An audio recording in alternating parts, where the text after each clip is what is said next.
of Angel.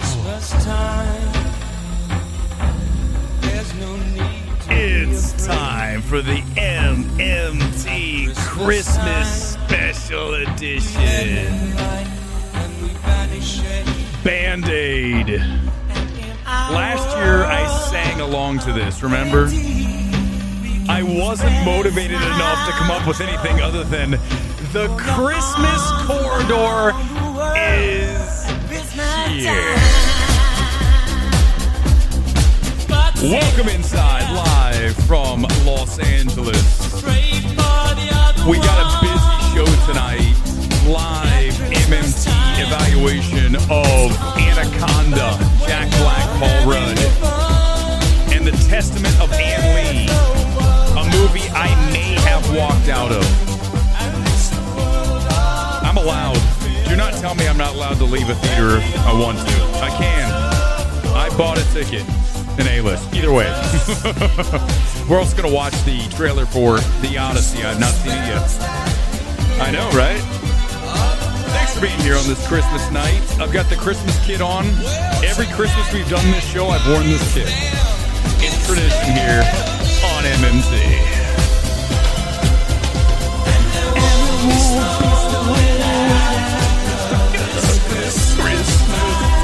One of my favorite songs. Honestly, I love this track. It only works right now. Like tomorrow, get that off my radio. What is that? I can't believe you're listening to that on the 26th. But tonight it's still valid. It's like watching those claymation specials, right? It works now, but tomorrow you're like, get it the hell out of here along with all these decorations. Okay. We're also going to talk about Marty Supreme opening wide tonight. Some of you had a chance to see it. Very good film. We'll talk about that tonight. But let's do Anaconda off the top because I sat through it last night on Christmas Eve and I didn't hate myself as much as I did during The Testament of Ann Lee. Boy, that film. That is something else. We'll talk about it in a minute, but let's watch just a taste of Anaconda. And then we'll get up on the MMTE live as always, as I try to recall as much as possible from last night. Pretty forgettable film. But, I know you're not going to believe this. I am actually going to recommend you go see Anaconda. Very marginal recommendation, but here it comes. This is 30 seconds of what you're getting into with the new Anaconda. Let's reboot Anaconda. We've dreamed of making this movie ever since we were kids. If we shoot it in the Amazon, can we get any money from Amazon? Dude, that's what I'm talking about! Now, we need to find the snake for our snake movie. What was that noise? That's not a snake! It's like 1,000 feet long! It's okay, you're safe, I'm here! Holy... Oh my God! Oh my God! Anaconda. And the idea is really smart.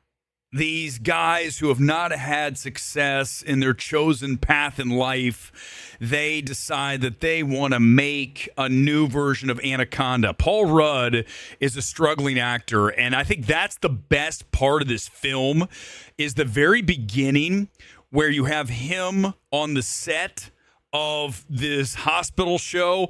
I laughed my ass off. Like, that was really good. The problem is, that's it, right? Right there off the top. Like, the recommendation here tonight is actually just to walk into Anaconda, watch the first, 20 minutes, and then you are pretty good to walk out, okay? Because the jokes just run out really fast.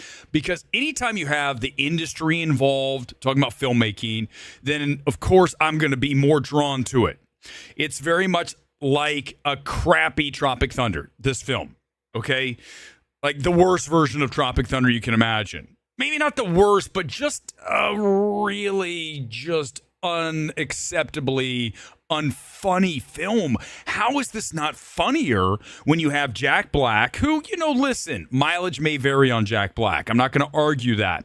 But you got Rudd, you've got, what's his ass, Steve Zahn, I haven't seen him forever. So it's good to have him back on the screen. He was in so many movies in the early 2000s, late 90s, right?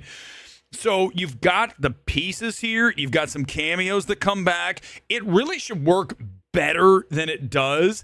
But one of the problems is you have an over busy screenplay. We put in this whole side plot of gold hunters in Brazil, and it just doesn't need to be there. I wish they leaned more into making this Tropic Thunder rather than an adventure thriller with the added comedy. And that's always a problem, man, when you start mixing genres, just making it just a straight up goof film. But it has some things to work with. It just doesn't get there as solidly as you expect it to. When this started, I was under a level of maybe we had some promise here, this could work, and then the laughs get more and more limited as it drags on. My score's going to be higher than you think, 77%. It's like a C plus, only for that beginning and the genesis of the idea of these kids who used to make movies. Let's make our own version of Anaconda for like nothing. I mean, the best stuff is really in the trailer, the longer trailer, when they talk about making the film. They're trying to get a loan at the bank, and they're like, we're only have $9,000 for you. Like, okay, yeah, but still, that sort of has some laughs, but then it just, runs out. But again, I don't hate the film. It's just not as funny as it damn well should be, and that's disappointing. So those are my thoughts on Anaconda. If you saw it come in, I'll get to as many comments as possible here on this Christmas night. I am flying solo, no producer tonight, so if I don't get to your stuff until the end of the show, I promise you I'll hit as many as possible. As you can see on the side of the screen, there are your comments live for you, whether you're watching on X or on YouTube here on this Christmas. Hope you had a wonderful Christmas, a safe Christmas. It is raining out here. This is the kind of weather you want for Christmas, though, in LA. I don't want it to be sunny and 75. Now, that said, I'm done with the rain, but it's coming back again tomorrow. Let's talk about this. Marty Supreme opens wide tonight as I go to AMC live ticket sales here. This is AMC Universal. This is their 70 millimeter screening up there, and it looks pretty good. Remember, this film opened last week here in New York and LA.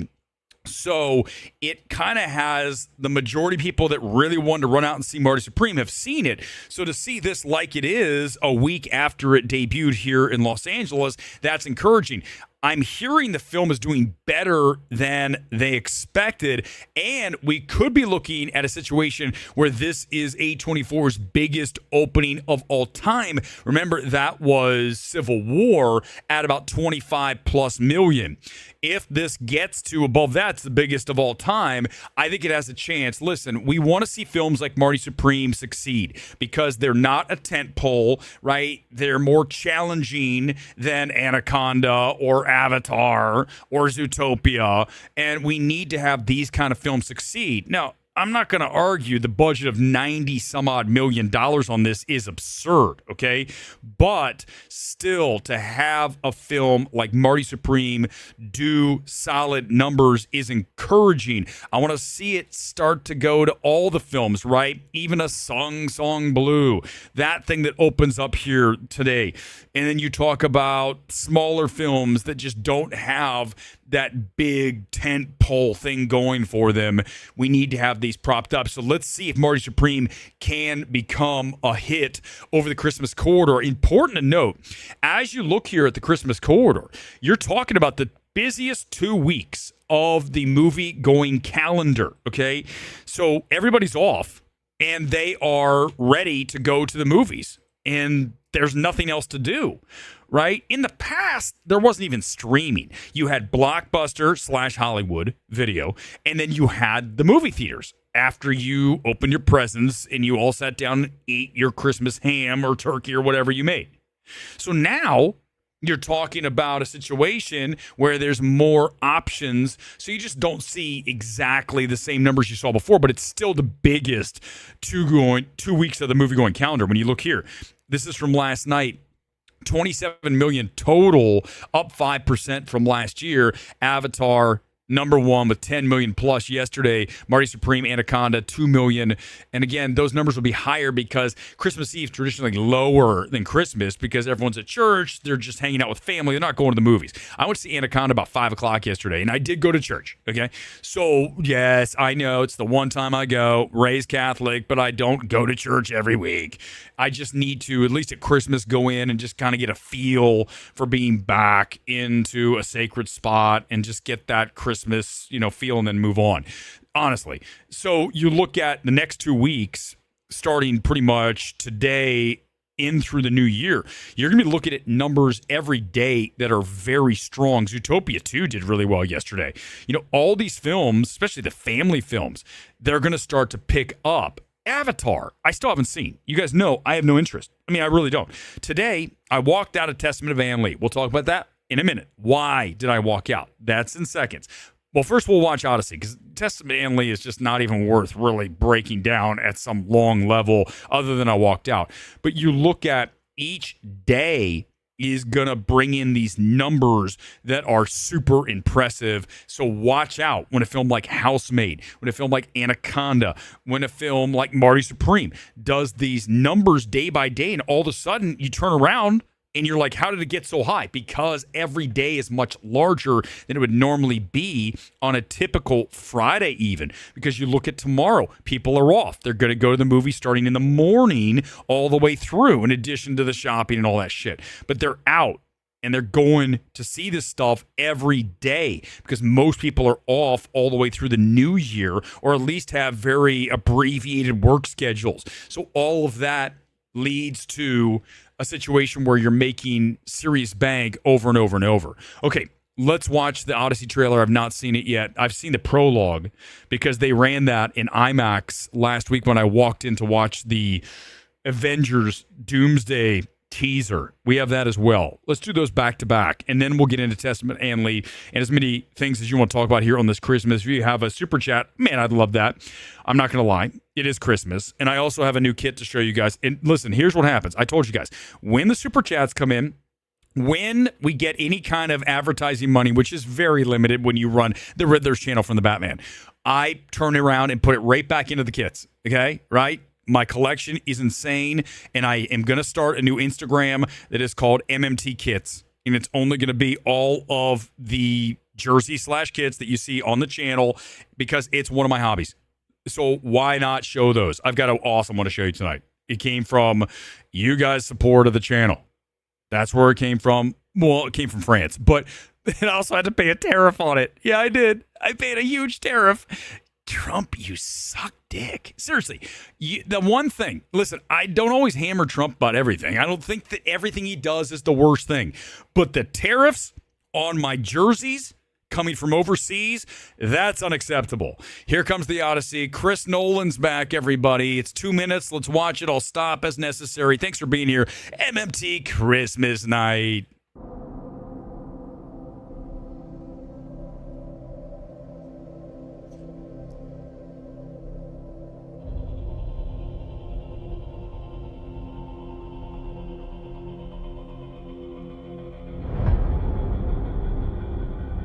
After years of war,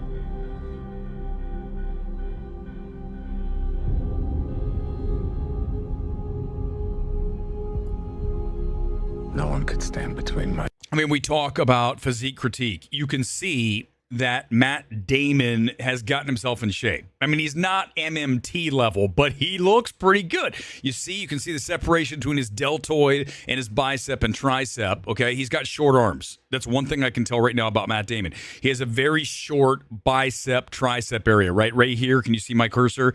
I'm sorry, guys, this is what I do. I'm allowed to stop and to break down a physique critique in the middle of a trailer.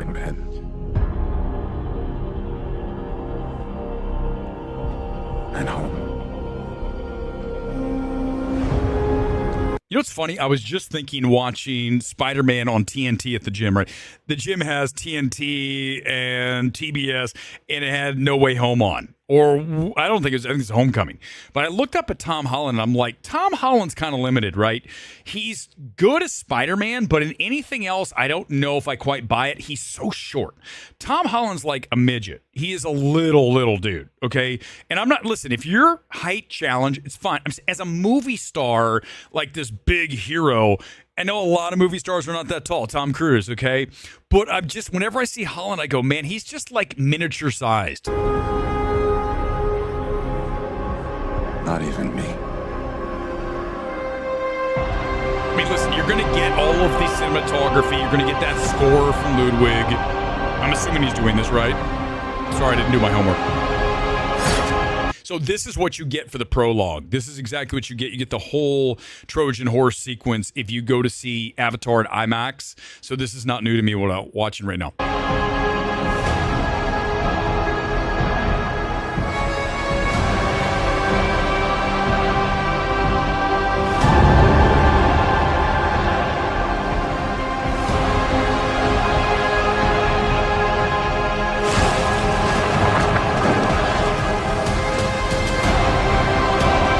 Want Medusa to come flying in like Clash of the Titans. Is that too much to ask? The Kraken. When I was a kid, I loved Clash of the Titans. I saw it at a drive-in. I mean, my parents take me, please, can I see Clash of the Titans? I had a Clash of the Titans action figure. I can't remember which one. The devil guy. Cerebos? What's his name?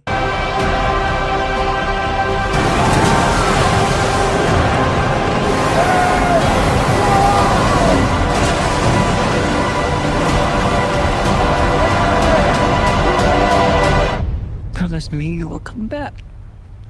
What if I can't? Is that it? Do we get one more scene? This is the Odyssey. This is not like a typical Marvel thing at the end with the goof shit. Thank goodness it didn't happen. I'll tell you what. Listen, I already saw a lot of this in the prologue. That is part of the IMAX screening for Avatar that I walked in and walked out of and didn't see Avatar. I recommend you do that. Although I heard from Gone Girl, we talked before we went on, the producer of the show, and said that Avatar's not the worst. I go, I'm sure it's not. I just don't want to see it at this point. I just walk right out of the theater. I don't even want to see it. Even after walking out of Testament to Van Lee, I don't want to walk into Avatar. But you look here, obviously you've got the budget, you got the cinematography, you got the score, you've got Chris Nolan, the greatest director on planet Earth, arguably right now or at any time. I mean, he's right up there. He's on the Mount Rushmore of directors. But, listen, man, I understand this isn't Troy, but when I watched Troy, I felt like I got all that out of my system. So, I mean, listen, I'm not telling you I'm not excited to see the Odyssey. I just would rather see something different from Christopher Nolan. That's just me. That said, of course, I'll be there like you will opening night, okay? I'm just saying I'm not that cinematically erect when I watch the Odyssey, even though Matt Damon has gotten himself in better shape. I mean, he's never going to have like the true Adonis body because, like I said, he's got kind of short arms. He's got alligator arms, as we like to call it. So he doesn't have that just natural aesthetic. But he looks like, obviously, you're going to be in this role. You got to do the work. You back to Gerard Butler in 300. One of the best physiques you've ever seen on the big screen. The fact that Gerard looks like a pile of mush now is really disappointing. We talked about that when we watched Greenland too. Man, have some respect. Listen, man, I'm not even a multi-million-dollar movie star, and I'm going to the gym 4 or 5 days a week. It's weird how if you're a movie star, you have all this money, and you have a lot of time off when you're not shooting shit. How are you not in the gym busting your ass? Now, if your character's not to be in shape, it's one thing. But I still think I want to stay in pretty good shape so that if all of a sudden something comes along, they say, hey, I need you to be shirtless, I'm ready. I don't have to go, I got to start all over again.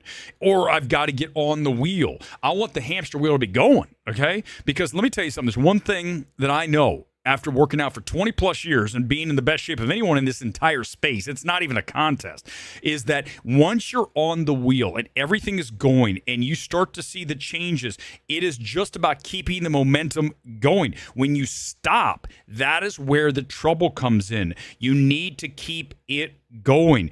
Once the clay starts to warm up, you are making progress. If you stop, it's going to get hard and you not hard like muscle, your clay's going to get hard and you don't get what you want. You got to put the work in. It's got to be consistent, and it's going to take some time. But as an actor, there's no excuse if you're an actor not to at least be in decent shape.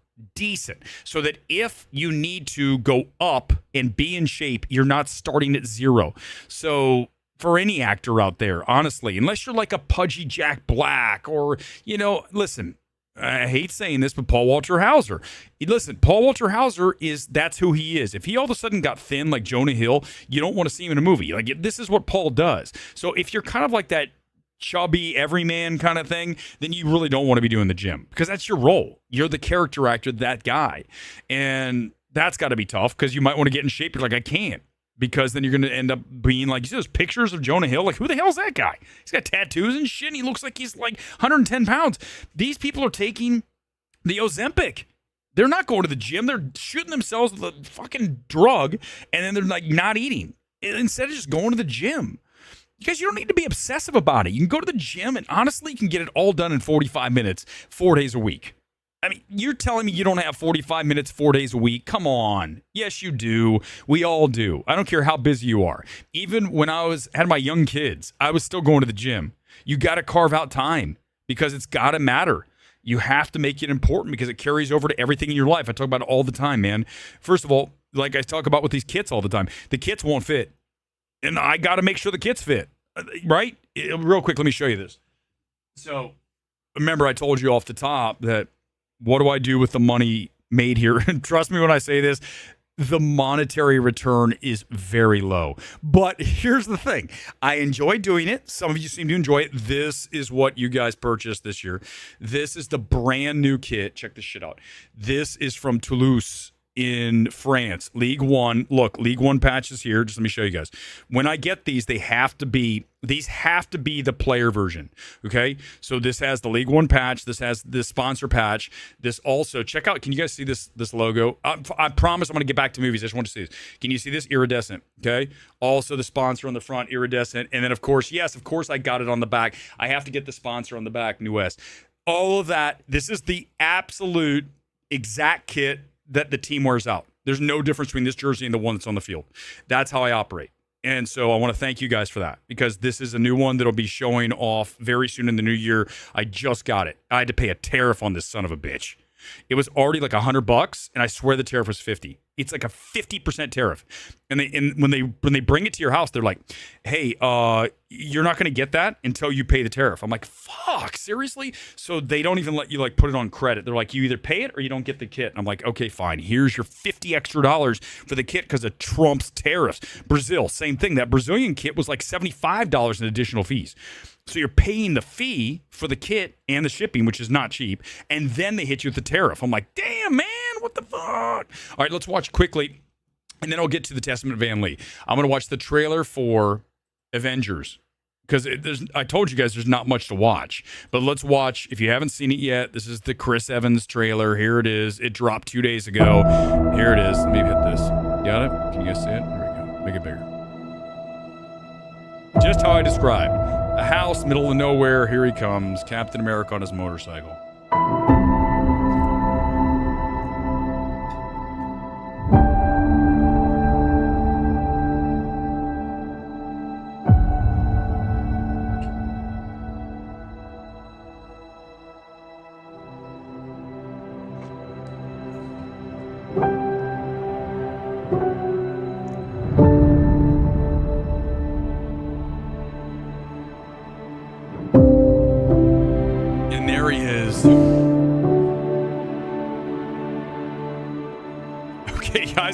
I'm going to say something that's going to get me in trouble, but the first thing I was shocked at when I watched this trailer is that the baby was white. I'm dead serious. Listen, I'm not the anti-woke guy. I am not. But I'm telling you, when I watched the trailer, I'm like, what? They actually let him have a white baby? Because you guys know that Hollywood is just all about that shit. They're all about forcing agendas. I'm not, dudes, come on, man. Don't be silly. You know I'm right. Okay, so it doesn't matter. I'm just saying I laugh because I'm like, oh my God, they actually did that. There's a pushback against that. As you guys know, it's like, here's the deal. I don't even care if a film is woke. It just can't feel forced. And when it's always feeling like we have to have this person and this person, if it isn't like the Rainbow Coalition, then we can't make a movie. Well, no. We're not doing that shit. I've told you guys a million times, man, if I start as a studio head tomorrow, which I'd be the best in the history of this fucking town, I would immediately eradicate every DEI initiative that was on the studio. Every single one's eliminated. It's gone. Don't even get me started tonight. It's Christmas. I'm going to be positive, but I'm just telling you, it would be all gone. There would be never something written because we have to do this to show some kind of virtue signaling or DEI or whatever it may be. It's never going to happen. Like, it's just not. And if it does happen, I'm going to say, give me the reason and tell me it makes sense. Don't force things in there. And again, he could have a mixed race baby. That's not the point. The point is that they're always pushing something. So to see that, I was just like, now it's like a joke. It's like, oh my God, wow, look. And again, not the anti-woke guy. Go watch that all day. I don't care. I've not destroyed a film for being woke. Never, I don't think. Have I? Not really. I've destroyed a film because it's bad. But yes, things do bother me when there's this, like, I remember watching this film a few years ago as a neon film, and the guy had some friends over, and the friends were literally one of every race. I'm like, what are we doing? Why are we doing this? Don't do this shit. Like, stop. Okay? Just don't, because you know the edict came in that you've got to have, and I'm like, don't do that, man. Do not pander to me. Don't ever pander to me. Show me something authentic, something that feels organic, because the second I feel like I'm watching box being checked by some studio head, like that episode of The Studio, you guys saw that, right? Where he goes back and forth, and they're talking about the whole promo campaign for Kool-Aid Man. I mean, that's exactly what it's like out here. Okay? Yeah, I know. Yeah, you're right. I'm just saying that in Hollywood, there's no guarantees, Kevin. There's no guarantees. But that's it. You guys, let's just talk quickly about how this is now. Let me just let it keep going for a second. Is anyone really that hyped for Doomsday? I mean, like, oh my God, this is going to be like the greatest film of all time. No. And even if it has to be the greatest film of all time, because people just don't care about comic book movies like they did in the past. Like, even this was a muted thing when we were in the trailer. We watched this. It's just like, who cares? There. Look. And then there's a timer, right? There's the timer. As I told you, it's exactly what we watched the other day. It's just, yeah, there was 100% more excitement for this than there was for Odyssey than this. I mean, it just is something that lived its life, okay? Avengers Endgame lived, and that was the peak, okay? Endgame was the biggest moment in cinematic history, the highest grossing film of all time, sold out every single screening opening weekend wherever you went. We are never going to return to that. I don't even care. Doomsday can try. It'll be lucky if it gets like 75% of that. Lucky at 75, because people have moved on. And also there's no build up to this, right? Everything's just fallen flat, including Thundercocks. Thundercocks is underwhelming. If that's on someone's best of the year, what are we doing, man? I'm telling you, I can't anymore with this. How many films do I have to sit through before I start to say, like I always do, these people overvalue everything? And we're going to do it right now. It's time for the Testament of Ann Lee. Let's discuss a film that listen, here's the deal. I am going to start walking out of movies whenever I want now. I am not beholden to the director to stay and watch a film that has tried my patience like Testament of Ann Lee. I mean, I gave it a chance. I was there for an hour and 15 minutes. I've got a story to tell about this. Not just when I walked out. It's great. It's a great story. Here we go. Let's watch 30 seconds of Ann Lee. I hunger and thirst. I had the most astonishing visions. We will plant a tree with deep and solid roots. And we would make our presence known. Performance of a lifetime? Jesus. I like her a lot. Everything in its place. Okay, that's 30 seconds, more than enough. Listen, here's the issue with this film. Man, you better pack your patience, and I'm talking suitcases worth. and bring them into the multiplex with you, expect to get through this 2 hours and 17 minutes that felt like 17 hours as I sat through the first hour and 15. Does that make sense? 17 hours for an hour and 15 minutes. It was really nice to look at. Technically, the filmmaking is dead on. 70 millimeters, saw that tonight in that format. You got the flicker. You've got the cinema feel. Okay, but that only takes you so far. You've got an overly performative film. By the way, it should be a down thumb, not an up thumb. Overly performative, right? I understand that it is a quasi-musical where all of a sudden they break into dance and song and they do this whole Quakers thing. The Shakers, they go back and forth. Okay, that's the movie. And then they're making their journey from Manchester, England to the United States for the settlement. And I'm telling you what, man, this film took so much out of me. I gave it a chance.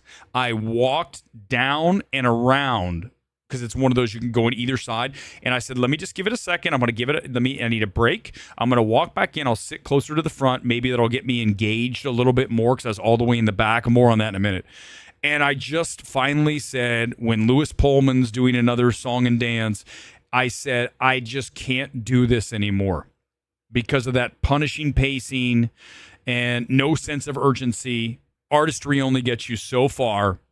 And I got up and left because I wanted to.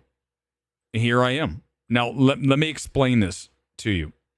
As I'm walking out of this theater, I'm there, Theater 7, round back, the 70 millimeter location there.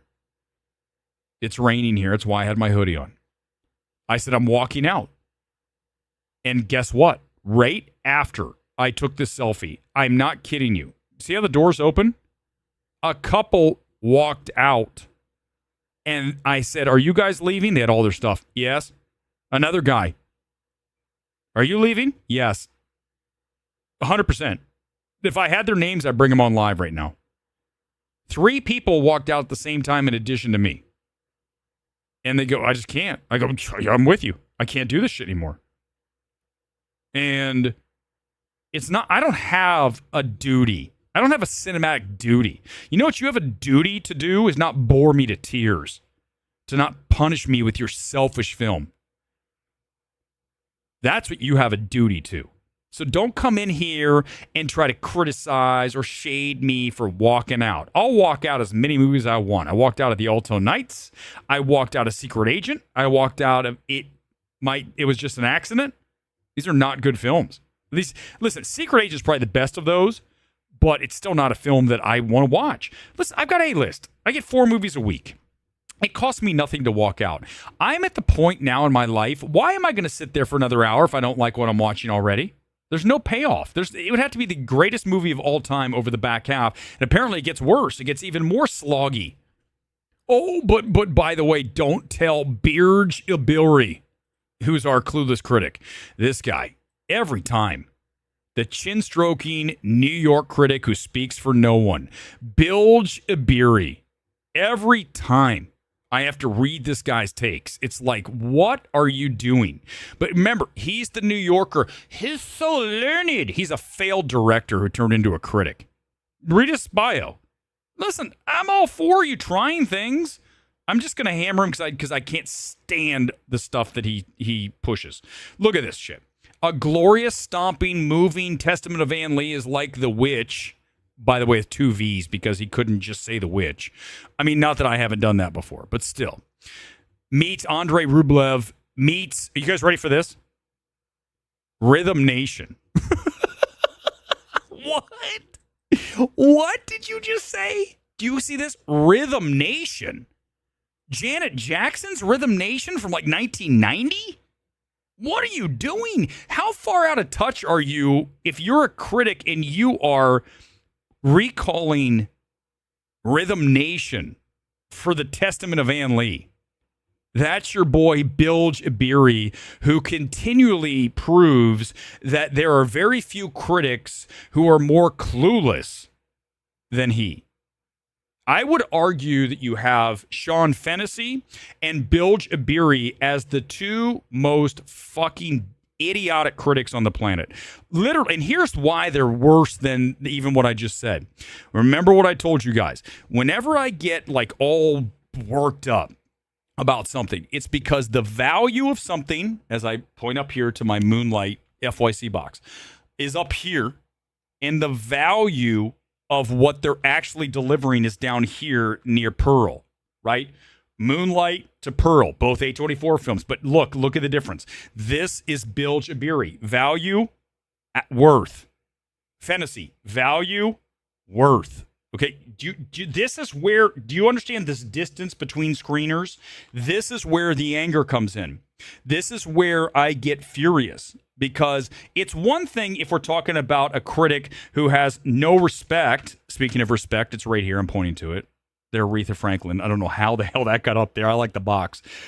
But the thing is they're much vaunted. Oh, these are the chin-stroking, cinephilic New Yorker critics you should listen to.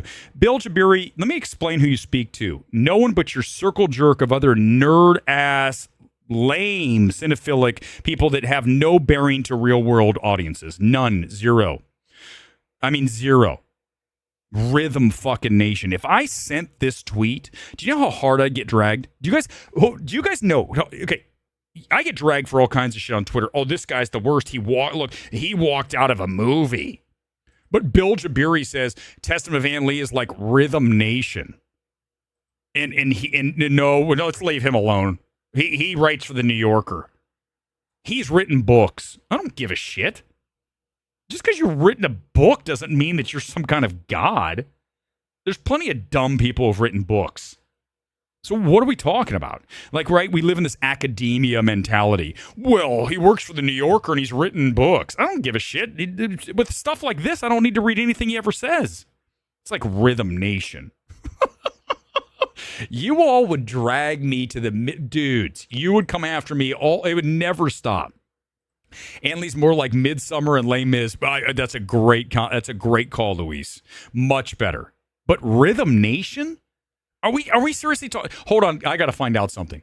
Hold on. Let me see what year. I think it was, I want to say Rhythm Nation was like 89 or 90. Okay, let's find out. Let's put in Rhythm Nation. Here it is. Rhythm Nation 1814. I forgot. 89. Oh, so close. It was 89. Like, you're bringing back something from 1989? You're bringing back something from 36 years ago? Did I do the math right? Holy crap. But this is the guy who works for the New Yorker. Let's see. Let's look at his thing. And look, still with the same look at the picture. The picture alone is enough to make you say this guy. You guys ready? Look, there he is. The same Bill Jabiri. Oh, he's much vaunted. He writes for the New Yorker. He's so brilliant, this man. Rhythm Nation. I'm sorry, he writes for Vulture. That's another shit publication. Vulture, part of New York. No, seriously, they're so far left, right? I'm not left or right, but when you're so far left, like Atlantic, Vulture, Uprocks, you're just so far like removed from reality, right? You just are. You're the kind of people that during COVID were like, you better take your shots, you better wear your mask, you're freaking everyone out because you're so like part of this whole fucking groupthink garbage, right? The left is a lot of groupthink, no question about it. Sorry, I don't care. I'm not left or right, but I can tell you right now, the left is a lot of unhinged people. I mean, I'm not saying the right's always right. I'm just saying the left is full of people. It's like, I said the left is like the island of misfit toys, right? It's just a bunch of people that are just like, they're just like random. What are you guys? What is this group over here? Well, we're the island of misfit toys. Well, I can see why. I can just see, right? So I wouldn't even want to write for Vulture. They would fire me within a day. You just said some movie that's a chin-stroking masterpiece is not good. Too bad. Too bad. Exactly, Kevin. He looks exactly how you think. Oh, is Bilge going to come after me? I'm so scared. Look at Bill Jabiri with his little suit on. That's all I had. It's like, I don't trust anyone who has one picture. Right? Look. Here's this picture on Vulture. I don't trust anybody who has one picture and they use it everywhere. All I do like all the time is have a different picture. Like, how many different shots? Like, you see me there. I'm proving it. This guy's like, I'm going to use the same picture I've used for the past 5 years because I'm Bilge Jabiri. If I'm saying Bilge right, I apologize. Maybe it's Bill Gay. Does anybody know? Is it Bill Gay? I honestly have no clue. All right, let's see what else we got here. So Testament and Lee's. Listen, here's the thing. So, I didn't finish my story. My bad. Back to me after I walked out. So I walk out, and 3 other people are walking out of Testament Van Lee because they couldn't take any more Rhythm Nation. I mean, that's... They said, listen, we had enough Rhythm Nation in 1989, so I don't need any more Rhythm Nation in 2025. It's been 36 years. Do you understand me? 36 years is enough time. I don't need more Rhythm Nation. What the fuck, dude? Yeah, unbelievable. I would get dragged from now until the end of mankind, which is sooner than you think, because I said that. But yet Bill Jabiri, the writer for Vulture, says Rhythm Nation. I could just riff off this for the next hour. I won't. That's it. I didn't finish my story. During this movie, I had to deal with a couple in front of me who, have you ever had someone like this at your movies? They were whispering back and forth, like, right, so here's the movie. The movie's, listen, they were probably bored. I get it. But they're like this, right? Something happens, they lean in and go, hey. Okay, then it would stop. Then they go on to the next scene. Then I swear to God, like not more than like 2-3 minutes, like in the ear. So finally, you guys know, listen, you guys know I don't play. Finally, after I'd been in this movie for 45 minutes, about ready to move to another seat because I can't take it. I said very audibly, because I was right behind him in the back row. I said so loud. I said, can you stop talking? Okay. And then I think the 2 of them turned around. And I don't remember what happened. One of them said something. It was a gay couple. Doesn't matter. I'm just saying that because I was at 2 dudes. It doesn't matter. That's not why I yelled at them. Okay. Let's make sure that's clear. I just want to clarify. So if you are that couple, I'm shading you not because of the gay, because I go to West Hollywood. Don't even start with me. Here's the deal. You turn around and they started to say something to me like I was the guy. I go, oh no, you don't even know. I can't remember. I wish she could actually report back or someone record it. I said something like, oh no, you don't. You're the one talking. Are you kidding me? I go, are you kidding me? Like you're not gonna get angry with me for yelling at you for being talking. Are you kidding me? Like I was ready to throw down. I'm not kidding you. If the dude would have stood up, we would have had problems. We would have absolutely had problems. Because there's one thing I don't stand. It's that if you're doing something shitty and someone calls you on it and you go, oh, what? Hold on. I wouldn't have said shit to you if you weren't talking. So why are you angry with me for calling you out? Don't be the bitch who's talking in a movie. You know? And that's the thing. So I have to deal. Sorry, it's Christmas. I got to do this. I was in a good mood and then this happened. Because why are you talking to your lover? Why are you... Shut the fuck up. Why are you talking? Go home and watch Netflix, you 2 fucking dolts. Get the fuck out of here. Why are you here? Why are you talking? Every 5 seconds. I mean, the movie sucked. I'm sure that's what they were saying. Then get up and leave. Have some balls, bro. But no, I'm telling you, Luis, I'm not kidding you. If you were there, you would have been like, dude, this is going to get bad. He didn't stand up, but I'm here to tell you, I'm not kidding. If I see that guy again, we can talk about it at the AMC. I have no problem with it. Do not fucking talk in a movie. We would have thrown down.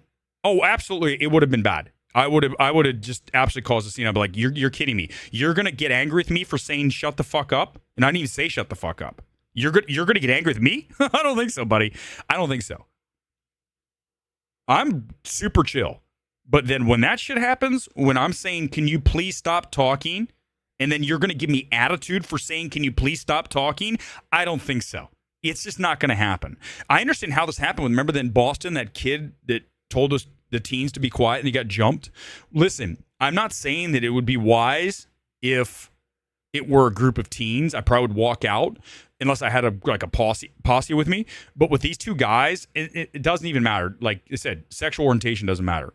But the point is like, I'm just a very principled person. So the principle of not talking is gotta be, you gotta honor that at a movie theater. And if you are going to talk, I'm going to have a problem with it. Like it might get ugly because I'm not the one who's wrong. So listen, I'm not saying confrontation's always the best thing. But I can tell you this, letting someone continually do something and not curtailing it is why we have a lot of problems in society. You look at what's happened with people who are going in and stealing shit from places. If we would just throw some of them in jail for like a year for stealing a $40 item, then maybe we wouldn't have that anymore. Okay?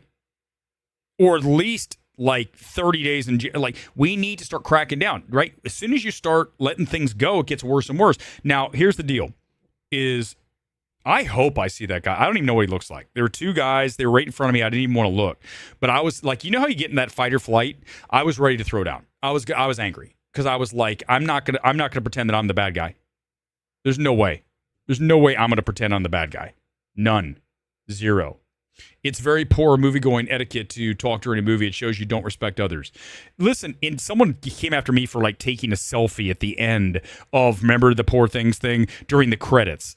Come on, guys. If anyone even dreams of bringing that up in relation to what I'm saying, you are completely and utterly unethical, frankly, in any kind of debate we're having, because that has nothing to do with it. They're not even the same thing at all. 0%.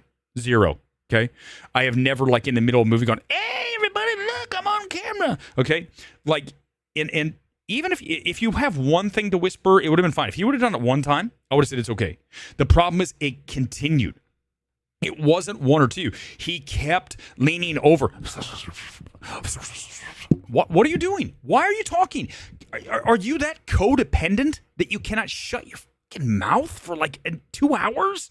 If you're bored, get up and leave. The guy who was talking the most, he did walk off for a while.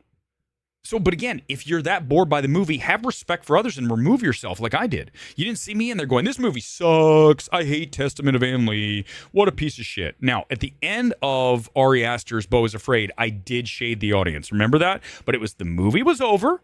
People were clapping, and I'm not going to have it. I'm not going to have people clapping for Beau is Afraid. But the movie was over. It was credits. I didn't do it in the middle of the movie. Okay? So, you see, yeah, I know. Trust me, I get it. I'm not for everybody. Too bad, don't care. We need more people in society like that. Because otherwise, that guy's going to keep doing it forever. Maybe next time he goes in with his partner, he doesn't start talking because he's like, maybe there'll be a guy behind me who says, shut the fuck up. Right? Housemaid solid. I liked it enough. The ending's totally unhinged. Not good. Marty Supreme's very good. I liked it. It just needs to be tighter. It's way too long. Same thing with Testament of Anne Lee, is that you've got too much film. And these directors are very selfish, okay? Any director that makes a film that drags because artistically they have this... Listen, I'm not... what drags to me and what drags to you might be different, but here's the deal. You got to have more respect for the moviegoer. And Beau is Afraid is a prime example of a film that does not have respect for the moviegoer. Ari Aster showed no restraint, no directorial restraint. And Testament of Anne Lee, same thing. Just painful, man. Painful. Yeah, exactly. End of the movie, I can yell at people. But no, seriously, answer me a question. Why are you talking? Like, why do you have to talk? You don't have to talk. There's no reason to talk. Jason, thank you for Super Chat. Let's get to it. I'll talk about some of these because they're coming up. Our stream's going to be the best and the worst of the year. I'll do a best of the year. Now, let's do a worst of the year and then a best of the year. Worst of the year will probably be Sunday night. Let's just do that. And then best of the year will be on New Year's night because that's perfect. Start off the new year with good films that you can watch. But worst of the year is coming up very soon. My choice for best films of the year. No other choice. What is that? I have not seen that. Now I've seen The Snitch, Left-Handed Girl, Sentimental Value I've seen. Jason, I'll check out some of this. Tell me which one I should see first. Here's the deal. I spend a lot of time watching films I have no business watching. Okay? I mean, Anaconda was just mindless shit. I don't mind sitting through that once in a while. But there are films this year, like Alto Nights. I didn't need to see that. I did walk out. But I should have. The problem is when you commit to an hour of a film like that, you kind of are burnt. It's kind of like tonight, Testament of Anne Lee. I sat through an hour and 15 of it, and I go, I don't want to see anymore. And then I should have gone to see something else. Now, granted, there's not a lot going on. So I think for Sunday, one of the films we'll evaluate in addition to the worst of the year is Sung Sung Blue or Song Sung Blue, whatever the hell it is. Okay, so we'll talk about that one. But I have to have something. There's really nothing left. In LA, all these films are already open. I want to see Surat, but Surat's already gone. It was only 1 week. It was a 1 week kind of thing. So I missed the platform. It was a 1 week awards play to get eligible. It has to play in theaters. I've not seen A Little Prayer. Is that this year? Listen, I try to see as much as possible. You guys know that. But if it's not at AMC, there's a good chance I didn't see it because I'm not going across the street to pay over at Lemley. Lemley is like $20 a ticket. You dudes, listen, man, I'm already paying $30 to go. I get it. You're like, fine, just pay the money. I have to sit through enough crap that I don't even want to watch that it makes it hard to even have the energy to go see some of this stuff. I see minimum of 2 movies a week, typically 3, and you're kind of burnt. Like, I need other things in my life. That's why the gym's important to me, collecting my kits, going to play beach volleyball. I got to have something outside of that. Watching college football soon, Ohio State versus Miami, can't wait, New Year's Eve. So all of that is going to be like stuff I want to do. This is not the only thing I want to do. I don't want to sit around all day and watch movies. One movie's enough for me. Like, once I see one movie, I don't need to see a second in one day. That's why I don't go to festivals. I have no interest. AFI was here. I had invites to virtually every single film. I didn't see anything down there because I don't want to go down, first of all, to Hollywood. It's a pain in the ass and you get your car broken into. And then also, they're at Burbank. I'll just watch it here where I hopefully don't have 2 guys in front of me whispering back and forth whatever the hell they're talking about the entire time. I honestly think it's also a low IQ thing. I mean, anyone who has to talk that much to somebody in the middle of a movie is very dumb. Right? I mean, just base stupid. Let's just say that. They're not smart, intelligent, high-thinking people. So this guy was clearly, and listen, this is not a film that I even would say that it was hard for me to stay engaged. But I still, even if I was with someone, I wouldn't whisper over multiple times. Maybe one time. Like I said, one time's one thing. If someone whispers over and says, this is bad, I go, and I look at them and go, yeah. Okay, I've done that. We all have. I'm talking about repeatedly having to whisper. What are you talking about? Amanda looks great. Okay, whatever. Well, that was good. I like that shot. Shut up. Do you talk about everything? Do you have to tell your partner everything?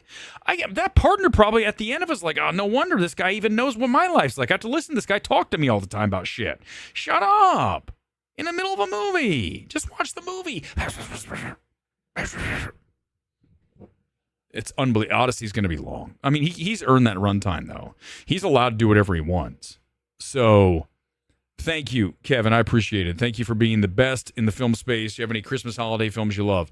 For me, the first one that comes to mind is Gremlins. I will always love Gremlins because, Kevin, thank you for the super chat, by the way. Seriously. I mean it. Look, guys, I'm not kidding. This kit comes from that. I mean, this kit ran out the door. No joke. So this kit with the tariff and everything. Again, the player kit for Toulouse. You can see with the iridescent. This is sick. Okay, this is a sick kit. Like the purple, it'll work out when we get to the purple. The purple MMT stuff. But you can see this Nike swoosh. Check this out. You guys see that? It's iridescent. This kit out the door. Okay, for me to have this kit, $200 right here. This is $200 kit. I know. You guys are like, holy shit. I get it. I know what you're saying. And some of you are like, that's insane. But if you have something in your life you like, I mean, you're not like blowing all your cash on it, there's nothing wrong with having something that you enjoy. And the best thing about these kits is tonight I wear Atletico San Luis.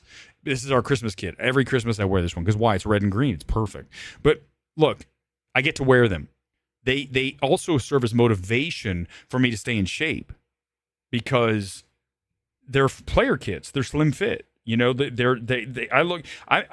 worn these out before. And I swear to God, I had a teller one time over at a cashier at Vaughn. She was like, "Do you play soccer? That looks like it fits you. Did you used to play?" And that's the thing is, right? So I know that sounds like I'm doing ego shit, but I'm just telling you, seriously, when you get that kind of feedback, you say, okay, cool. That's motivation. In life, you got to find motivation, whatever that is. For me, motivation is the jerseys, the kids. When I go to the gym, it's a basketball jersey. It's whatever it is to get you in the mindset. If I go to a meeting at Warner Brothers, I'm not wearing the football kit. I might actually. I'd probably put a jacket on it. But I'd more than likely wear a suit and tie because I can clean up. I used to be TV news. You guys know that. So I can do that. But my point is you wear the outfit that gets you motivated. For this, I like wearing my kits. This is perfect. This is a good thing. Okay, back to Christmas. Gremlins is a movie I'll always love. Now, the weird thing about Gremlins, it came out in the middle of summer. I remember telling my mom, please take me to Gremlins. Please. We went Friday when it came out, right? When movies open on Friday, not Thursday night. She took me to see Gremlins at the Westerville Mall in Columbus, Ohio, and the Westerville 6. And we went in, watched Gremlins. They had an arcade outside. I played some games, and my mom took me to see it, and it has the Christmas obviously built in, but it came out in the summer. And I had Gremlins figures. I had the Gremlins album, right? The soundtrack. You had the Peter Gabriel on there, in addition to whoever else was on there. All that. So you asked me a Die Hard, even though people, it's not a Christmas. It is. I mean, it said, come on, right? So again, you talk about Home Alone, obviously, those things. But for me, I like watching the claymation specials. Like, I love Santa Claus is Coming to Town with the Warlock. When I was a kid, the Warlock scared the shit out of me. You guys ever see that shit? Hold on, let me show you. Hold on. I'm going to show you something. Because here's the deal. I'm allowed to do what I want. It's my channel. Okay, first of all, I play stuff all the time that is whatever I want to do. You can't, my streams get demonetized. You guys know that, right? What does that mean? That means whenever I show you something like what I'm going to show you, I cannot monetize it. There's no money to be made. They take it all away. Super chats are okay, but everything else is dead. Okay, here it is. Hold on. Let me see if I can get one step in front of the other. Here it is. This is great. Okay, just so you know. Okay, this is fantastic. Okay, watch this shit. Okay, now when I was a kid, really little, this came on. And wait till you see Winter Warlock. There's no way in fuck that you don't think this is scary. You guys ready? Check this motherfucker out. If you haven't seen this, watch this. Get ready. I warned you. Before you do me in, would you tell your tree friends to let me loose for a second? Here he comes. There's the backside of him. Just wait till you see his face. When I was a kid, I would run to the other room. I would literally go, I can't do this. I gotta go. Look. Do you guys... Time out. If you're a little kid and you're watching this shit, you're scarred for life. Like, I seriously have nightmares still to this day of this son of a bitch. This is the Winter Warlock. Now, this is the scene where the Winter Warlock, his heart breaks. But before, he was a mean bastard. I mean, look at the teeth on that. That's scary. A trick? See, look, hold on. Honestly, you can think of Art the Clown and shit. That is what I'm going to have nightmares of. Not Art the Clown. That. Hold on. Right there. Look at that. Are you kidding me? Yes, a scary ice Gandalf with teeth that are like razor sharp like a shark. He's scary as hell. But watch, he's going to have his heart broken. Oh, no, sir. His heart melts. Or may I... Hold on. Keep going. They're going to sing a call you song. Winter. Mr. Warlock. Hold on. Yes, Here it is. What you See, watch. He's gonna all of a sudden turn from this evil bastard into this lovable old man like Gandalf. Watch. Wait for it. Willie Willow, Peter Pan. Okay, wait. Let's go ahead here. No, sir, Mr. There Santa gives him a choo-choo train. There he goes. See. Now he turns into a sweet old man like Gandalf. And they start singing a song. You guys ready? Here it is. Yeah. Put one foot in front of the other. So good. One of my favorites. How can you not love this? Yes, all the Rankin Bass, right, Johnny? All of them. And also, you want to talk about a weird one? Hold on, I got one more to show you real quick. This is a really weird one that is only... Hold on, let me wait till you see this. You've probably never seen this. I think it's actually on ABC Family or whatever it's called now. Freeform. Okay, watch this. This is crazy. Papa Geppetto, what is happening? I've never seen such wonder. Pinocchio? What is it, my son? Oh, my wig. Sorry. Look, the rain is fuzzy. Okay, this one is so weird. It's Pinocchio and Christmas, and there's a cat and a dog, I want to say, and they try to like weasel cash off of Pinocchio, and then they want to sell Pinocchio to a rich kid so they can make some coin. This is one of the weirdest claymation specials. Most of it's on YouTube. The playlist is there. If you just search Pinocchio's Christmas, you will maybe have some weird psychedelic dreams tonight. Very odd. Listen, a lot of that stuff is weird. Hanna-Barbera, yeah. I mean, it was better. Our childhoods were way better than a lot of these kids nowadays. We grew up in the 80s, the Gen Xers out there. We had all the claymation. We had Thundar the Barbarian, one of my favorite cartoons of all time. Thundar the Barbarian, Super Friends. You had Snorks. course, Smurfs. Didn't watch that. It was like too baby.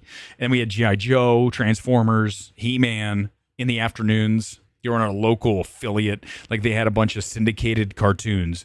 Inspector Gadget, G.I. Joe, He-Man, and this is the Castle Grayskull, right? That whole thing, the He-Man shit.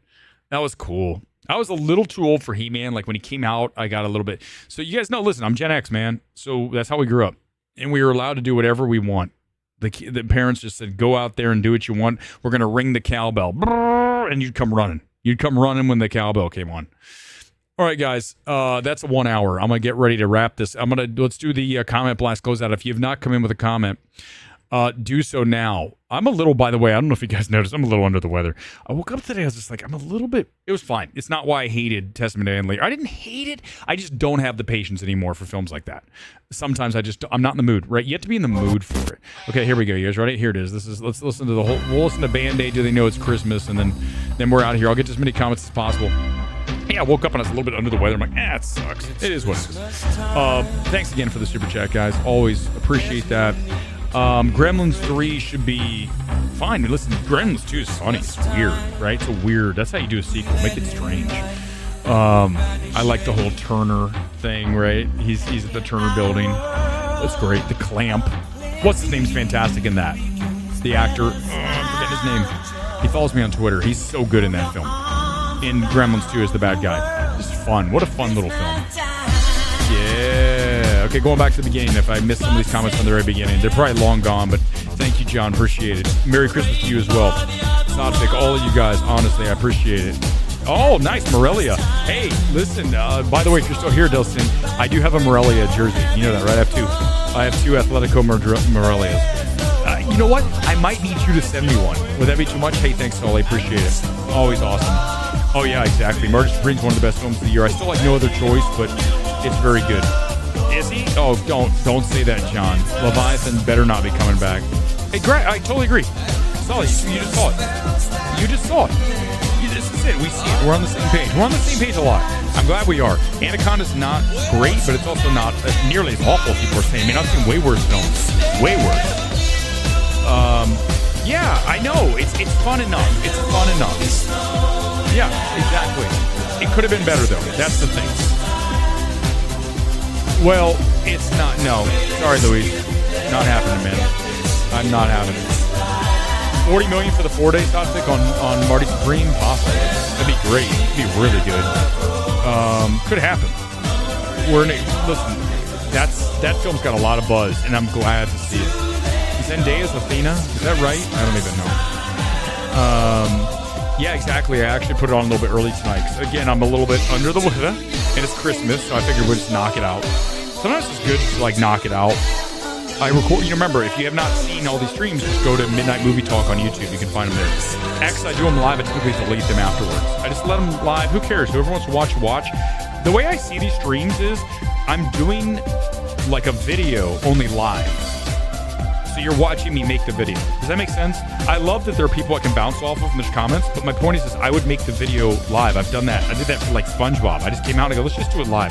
I don't like to do things on tape. I like to just be organic in the moment. Better or worse. Sometimes it's good, sometimes it's bad. Sometimes I forget things. I go, damn it, I wish I would have said this.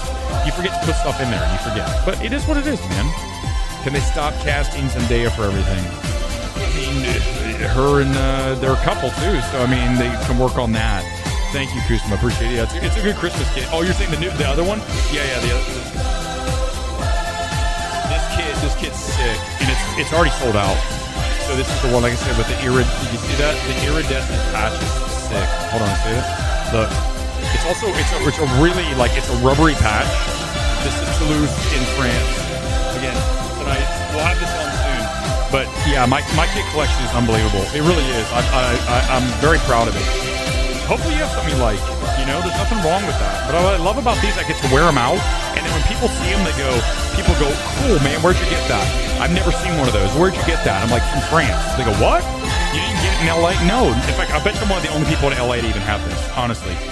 I'm not kidding you. I might be one of the only people in all of LA to have this. because I like niche things. I mean, typically I like niche movies except for Tess Manley. So it's kind of cool to have something that's so unusual that people in LA, even a city like this, are going to go, what? Where'd you get that? Like from the team. You can't.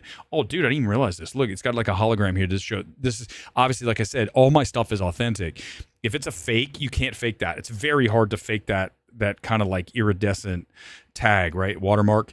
And then again, this is just sick. This is one of my favorite new kits, and it's again slim fit player version. I don't buy the cheap stuff. It's only the real ones, man. I only want the real. We're authentic. It's what we specialize in here at MMT. Thanks for being here. We're back here on Sunday night. We're gonna do probably the worst of the year. I might do best of the year. I can't decide. You maybe put in the comments, do you want me to do best of the year or worst of the year on Sunday, and then flip it on Thursday, the worst or the best? I mean, I feel like the worst might be fun on Sunday, but either way, they're both going to get done over the next 2 streams. Thanks for being here. Some love for the graphics tonight. Bye, Santa. Thanks for being so wonderful this year to all of us. Thanks, guys. Appreciate it. I'm going to go get some sleep, rest up. I'll see you back here on Sunday. Peace out. Enjoy your weekend. Go see Marty Supreme. It's a very good film. See you next time. Peace out.